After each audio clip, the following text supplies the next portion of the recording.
Hey, I'm Levi, the Garage Movie Guy, and welcome to Garage Movie Reviews. Now, first of all, I want to apologize. I have been a little lax on my reviews this holiday season. I had a lot of big plans, but everybody in my household got sick. My kids got sick, my wife got sick, I kind of got sick, so I haven't had much time to do my normal research, but I have been watching some holiday movies, and one in particular I was excited to watch was the new Netflix holiday movie, The Christmas Chronicles. I remember seeing this on the Netflix app, and I didn't really think much of it, and then I saw an article later on that Kurt Russell was playing Santa, so that got me really interested, and to be honest, I think that's why most people are watching this movie. I mean, it's Kurt Russell playing Santa, and quite honestly, they just should have called it that, Kurt Russell as Santa. That would have brought people in. But I wanted to give a quick review of the movie because I did enjoy it, and I wanted to bring it to anyone's attention who has not seen it, because I think if you like holiday movies or you like Kurt Russell, you're gonna love this movie. And I think that Venn diagram sort of covers most of the population, I would say, at least anyone watching my reviews here. So let's get right into a review of The Christmas Chronicles. First of all, the movie starts out showing these home videos that were shot by the father, played by Oliver Hudson. He's of course Kate Hudson's brother and Goldie Hawn's son, and he has shot these movies ever since he and his wife got together, and as his kids were growing up, every year he would shoot movies on this handheld camcorder. And when it comes to present day, the daughter is watching these home videos, and through the course of the film you find out that the father has passed away. He was a fireman, so I assume he died in the line of duty. But the daughter Kate is very possessive of this camcorder, and in fact she records her letters to Santa on it and sends them to him. And her older brother Teddy is sort of disillusioned with Santa. He doesn't believe in Santa anymore, and he's actually running with a pretty rough crowd. She even catches him on videotape trying to steal a car, so she kind of uses that as blackmail later on when she sees in one of the old videos that her father took a hand come out of frame and throw a package down. She sort of deduces that this has to be Santa, so they set up this elaborate device to trigger when Santa comes down the chimney, and they set up the camera. They don't get video evidence of Santa, but they do find his sleigh in the alley, and they hitch a ride. When Santa discovers them, he sort of freaks out, and he loses his reindeer, he loses his hat, he loses his bag of toys, and they crash in Chicago, and at that point it becomes a Let's Save Christmas with Santa movie, which I love. One of the movies I was going to review this year is Ernest Saves Christmas. I'm still working on that. Hopefully I can get that out, but that was always one of my favorites. There's also a mid-80s TV movie starring Jacqueline Smith called The Night They Saved Christmas, and Art Carney plays Santa. He plays a really good Santa. If you haven't seen that one, you should try to look for it. That was always a favorite of mine, even though the elf kind of freaked me out in that movie. But back to The Christmas Chronicles. As I said, this movie could be called Kurt Russell as Santa, because a lot of the draw to the film and a lot of the comedic situations come from his sort of personality. He brings that Jack Burton-ness to the role, and that's really fun to see Santa with this level of swagger. And I have to say, I love the costuming. His jacket is really cool. He's got this long red leather jacket with rabbit fur lining. It's a really cool jacket. I want one of those. I think I'll have to have the whole beard and hair thing, so that might not work out. One of my favorite scenes is early in the film. He goes into this restaurant looking for help trying to find his reindeer to get a ride downtown, and he's sort of going up to everyone saying, hey, and he'll say their name and something about them so that they know it's him, but nobody's having any of it. They just sort of ignore him. That was a really fun scene. I just like his interaction with people. Kurt Russell has that way of just making any scene very entertaining, and he brings that in spades in this movie, and a lot of the interactions he has with the kids is very funny because he's kind of annoyed by them, but you can tell he cares about them at the same time, so that's a fun dynamic that they play out. Another highlight of the film are the two cops played by Martin Roach and Lamorne Morris.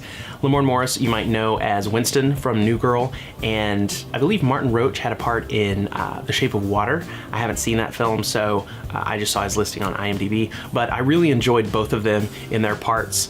Lamorne sort of plays the same type of character as Winston. He plays the part very well of sort of gullible goofball, I guess you could call him, but he instantly sort of believes that this is Santa, and he catches sight of the flying reindeer and nobody else does. So through part of the film, he's just trying to convince everyone that he saw these flying reindeer. And of course, since the cops are involved, Santa does get put into jail, just like Ernest Saves Christmas, but instead of just singing Christmas carols, he actually manifests this whole band of instruments and uniforms for these ladies who are backup singers, and does this whole musical number, which is a lot of fun. And also a little cameo in this scene, we have Steven Van Zandt from The Sopranos and also the Netflix series Lilyhammer, which you should check out if you haven't seen it. That's a great series about a mafia guy who goes on the lam in Lilyhammer, Norway, and he has to sort of blend in with the population there. But he's there playing guitar, and we have this fun musical number. Meanwhile, Kate and Teddy are searching for Santa's sack, and they find it in the park. Teddy climbs up the tree to knock it down, and Kate ends up climbing into the sack, which is a portal to the North Pole. She gets to meet the elves, which are these pointy-eared, furry creatures. She also gets to see this room full of letters that everyone sent to Santa. She sees that he has indeed received her videos throughout the years. Meanwhile, in the real world, Teddy is met with some toughs in the park. They take him back to their warehouse. And this is one of those times this movie went a place I didn't really expect it to. And fortunately, it doesn't get too dark. It's still a Christmas family movie. And the elves, Kate, both come out of the bag and save the day. They also rush to help Santa get out of jail, and I'm gonna yada yada the rest of the plot because I don't want to give too much away if you haven't seen it. Hopefully this has piqued your interest.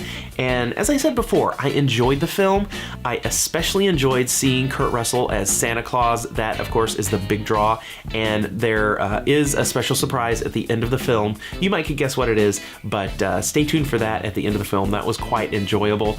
But overall, as I said before, if you like Kurt Russell and or holiday films, you should definitely check this out. If you've got kids, watch it with them. My kids are 2 and 4, and they enjoyed it. You know, sometimes they get a little bit distracted and they'll go off and play or something, but generally they enjoyed it and they asked to watch it a second time. I think that's a good sign for a Christmas movie if kids want to watch it and adults don't mind watching it. And moreover, at the end of the film, there's a nice message about taking care of family and being there for each other and sort of being present in each other's life. And that's a nice message to have on the holidays. Now, I do feel like they kind of left this open for a sequel. First of all, it's called The Christmas Chronicles, so I could definitely see them extending it into more adventures of Kate and Teddy with Santa, or, you know, kind of in the same vein of the Santa Claus.